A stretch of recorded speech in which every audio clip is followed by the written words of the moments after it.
So last year I posted a post, a very personal one, about my ADHD and dyslexia diagnosis. That has by far been our most engaged post in terms of likes and comments and things like that. And I guess it's because it's such a personal post to put on there, and I had people reaching out to me talking about their children who I said this has helped them a lot.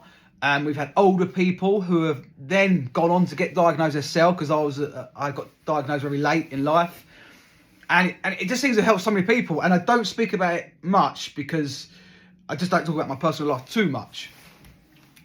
But I feel it's important because I guess anyone with ADHD will have a slightly different learning process to someone who hasn't got ADHD. And my learning process, for me, I can't read books.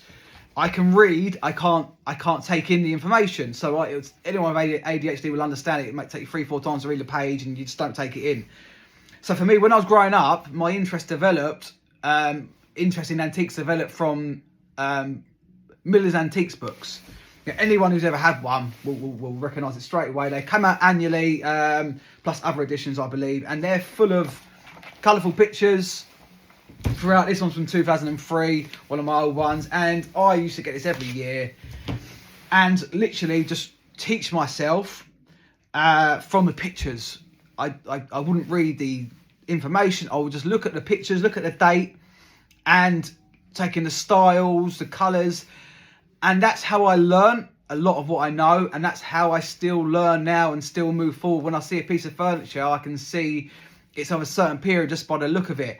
But I wouldn't ever read information on that, so I might struggle with who the designer is and where it was made. But I can still look at a piece of furniture and say that's a piece made in the 60s or the 20s.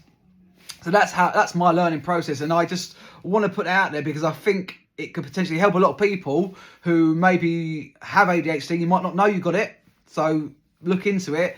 But also any younger people, older people who want to get into it and feel they can't because don't want to sit there reading books.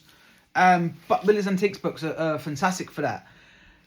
I know a lot of dealers are completely against the books. They say by the time they're released, the prices are completely out of date, which to a degree I can agree with, but that's not why I use them. I don't use them for a price guide. I use them to educate myself on styles and what was collectible back then and what is collectible now, and how times have changed and how things go and come back. So there's so much information you can get from these books, particularly anyone who has got ADHD. So I just want to put that out there. I know it's a long video, but I do feel like I should speak about it a bit more and potentially speak about my struggles with it and equally my ups with it as well, because it certainly comes with a lot of ups, ADHD, particularly when you get into like hyper focus and things like that. And my process of learning and doing things is probably quite different to how other people learn and process things. So maybe I'll delve into this a bit more, but that's just a video just to put that out there.